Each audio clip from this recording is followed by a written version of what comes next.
안녕하세요. 역사를 사랑하는 박성입니다.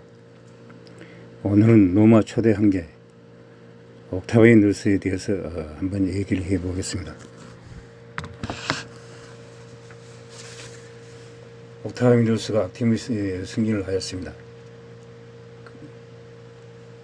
옥타비아누스는 서로 다른 당파들을 겸허하게 이용하여 일관상으로는 전혀 정치에 무관심한 모습을 취하는 듯이 보였습니다. 배후에서는 자신의 독재주의를 저도면밀하게 기억하고 있었다고 합니다. 기원전 27년에 그는 단지 한 명의 로마 시민으로서 되돌아가면서 자신의 특성 권력들에 대한 포기를 선언하였다고 합니다. 그럼에도 불구하고 그의 외관상 겸손함은 그가 사용한 최대의 무기였습니다. 이는 언론의 의원들에게 교묘하게 적용되어 그들은 만장일치로 아우구스투스의 신성한 전엄한 자라는 칭호를 그에게 부여하기까지 하였습니다. 무엇보다도 양아버지 카이사르의 유해가 그를 신중하게 하였다고 합니다. 로마인들은 오리엔트 지역에 군림하고 있었던 전체주의적인 왕이라는 존재에게 복종하기로 기피하는 정서를 가지고 있었습니다. 이를 파고 있던 옥타비아누스는 실질적으로는 이런 체제의 권력을 행사하면서도 공화정책의 유해관을 유지하는 것에 전념하였습니다. 공식적으로는 그를 공화정책에도 별로하고 있었던 프린캡스에 지나지 않았습니다. 이때부터 프린캡스에 파생된 프린키파투스, 즉 원수적인 명칭이 옥타비아누스의 신체에 붙여졌습니다. 황제는 모든 권력을 자유리 행사했습니다. 이른바 임파토르 칭호와 군대의 최고 지휘권, 군사적으로는 점령된 석지 통치권 등을 한꺼번에 부여하였습니다. 임페리움 콘슐라리스에 의한 권사 권력, 허민관 권력 행사에 의한 문명 권력, 그가 발휘되는 이전의 집정관직, 감찰관직과 같은 공직자의 직권, 대사제직의 직무와 카이사르 및 아우구스투스 등과 같은 신성한 칭호에서 기인된 종교적인 권력 등이 바로 황제 권력의 근간이었다고 합니다. 이윽고 황제는 오리엔트 다음으로 서방 제국의 국민에게 로마 아우구스투스의 숭배를 실시하는 것을 정당화시키기 위해 이릅니다. 결국 로마의 황제들은 하나의 신으로 숭배되어 숭배 대상이 되었습니다. 정부와 행정기가 된 옥타비아누스의 신예에 불과하였습니다. 공화정 시기부터 해서 왔던 유서 깊은 공직들과 민원은 존속하였지만 그 역시 황제의 결정을 인정하는 것에 지나지 않는 신예와 같은 존재였습니다.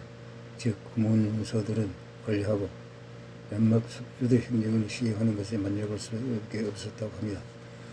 언론도 이에 동일하였습니다. 중요한 직무들은 새로 신설된 기관에서 수행하였습니다. 이런 공직들로는 역할이 점차 중대해간 황제의 자민기관, 행실 공무, 공식 사활을 관장한 비서관, 로마 수부대 지휘관인 근위대장, 수도 치안의 세경진 수도장관, 야간경찰, 식량공급장관 등과 같은 호관들이 있었습니다. 근자에 복속당한 속전 황제에게 종속시켜버렸습니다. 황제는 그곳을 청취하기 위해서는 대리관들을 임명하여 석주총독으로 파견하였습니다. 티베리우스가 게르만에게 대해 승리한 것을 기념한 것이라고 합니다. 상단의 의자에 앉아있는 아우구스투스 옥타비아누스의 전차에서 내리는 티베리우스를 볼 수 있습니다. 하단에 승리의 기둥을 채우는 로마 군인과 포로가 된 관리아인을 모시하고 있습니다. 광대한 능력을 관리하고 편하게 하기 위해서 아우구스투스는 관리들과 장관들을 필요로 하였습니다. 그 자신이 쇄신시키고 제국사는 지도계층 중에서 이들을 채용하였습니다. 언론 계층이 되려면 적어도 100만 세스테케르게스의 상당한 재산을 소유해야만 했다고 합니다. 이전의 공직을 4번 자들해야 했습니다.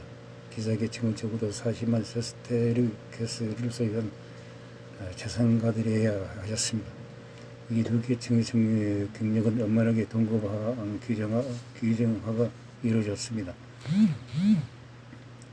왕궁대한 제국을 어떻게 방해할 것인가, 이것이 옥타비아누스의 최대 고민이었습니다. 여러 가지 혜택을 받고자 하는 자들이 자발적인 의지로 기원한 군대가 장기적인 형태로 제국의 방위와 안전에 매진하였습니다. 이 경우 넘어지면서 군단에서 20년 동안 복무해야만 하였다고 합니다. 비시민인 경우에는 노무현 시민이 아닌 비시민인 경우에는 보통대로 25년 동안 근무해야만 하였다고 합니다. 병사들은 결혼할 수 있었고 대대기관은 정지하기 위한 현금이나 토지를 수여받았다고 합니다. 노무현이 주둔한 구의병들은 제외한 노무현 군단 소속 16만 명 병사들이 광장 극장에 배치되었습니다. 그것은 어떠한 정복을 진행하기보다는 노무현의 방위보다는 안전하게 보장하기 위한 것이었습니다. 동방지역에서는 유대와 갈라티아 군단이, 서방지역에서는 스페인과 알프스 군단이 있었다고 합니다. 그러나 군인의 게르마니아에서 게르만인들이 반란을 일으켰습니다. 베르스의 상계 군단을 승리를 시켜버렸습니다. 아우구스트는 제국의 국경을 라인 도나우 강으로 정하도록 했다고 합니다. 옥타비아누스가 공화제를 무시해버리고 황제권을 행사하면서 완전 독재 황제가 되었습니다. 그러나 이분이 안토니우스와 클레오파트라의 11내를 락티움 해전에서 격파함으로써 그런 명실을 상부한 로마 초대 황제로서 군림하게 되었습니다. 옥타비아누스가 락티움 해전에서 승리한 후 이집트에 상륙하였습니다. 클레오파트라는 그 당시 40대였습니다. 안토니우스는 자살한 후였습니다. 옥타비아누스는 20대 초반이었습니다. 클레오파트라가 여란하게 치장을 하고 옥타비아누스의 앞에 나타납니다. 옥타비아누스가 크게 소리칩니다. 저 여자를 잡아다가 노마에 가서 목을 베겠다고. 클레오파트라는 크게 실망하고 안토니우스 무덤 근처에 가서 자살했다고 합니다. 로마 초대 황제로서 갓 20대 초반인 옥타비아누스가 크기도 크지도 않고 덩치도 적은 사람이 어떻게 그렇게 위엄을 자랑했는지 매우 미스터리입니다.